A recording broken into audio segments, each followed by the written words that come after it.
Alright, buckle up. Today we're dissecting the 2022 BMW 4 Series, the M440 in particular.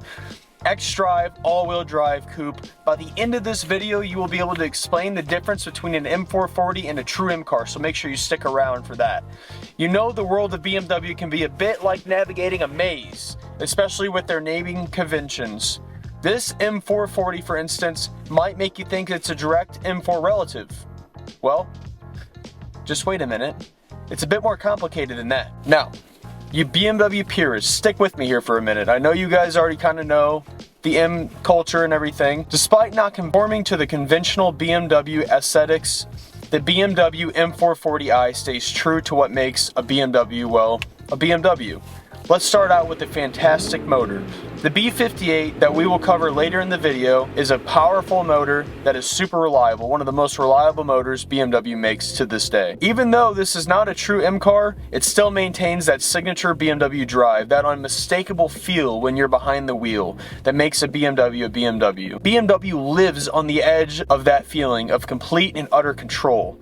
At any moment, things can go wrong, but the car is just there for you whenever that does happen. All that sounds fine and dandy, but here's where the controversy kicks in, the nomenclature. The M550 and the M440 and the M850. So, you see the M in those might make you believe it's a genuine M car, a sibling to the M4, the M5, the M8. And it, in a way, is. It's same body, but it has a twist. According to modern naming conventions, 3-digit M cars, like I said, the M440, the M850, the M550, fall below the hierarchy of the M division, making them in the eyes of enthusiasts as myself and others a bit like phonies. Kind of like when you see an E46 325i with an M badge on the front of it. You can't help but wonder, did they order that from eBay or Amazon?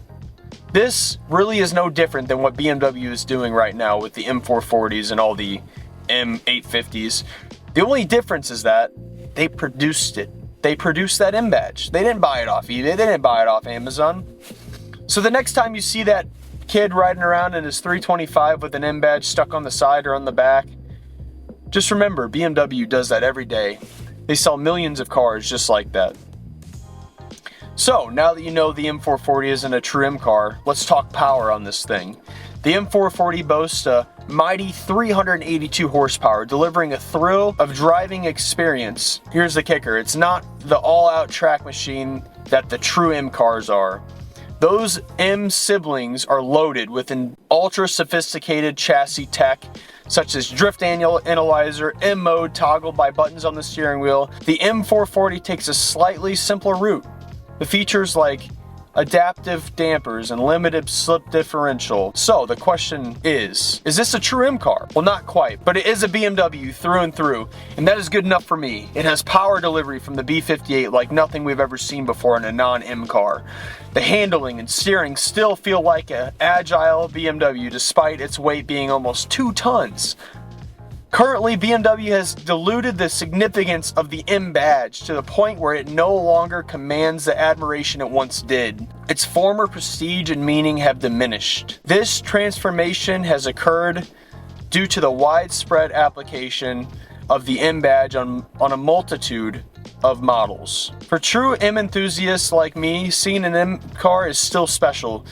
But to the everyday person, M just is not what it used to mean. A track-built road car. And on that note, don't forget to subscribe, like, and comment below.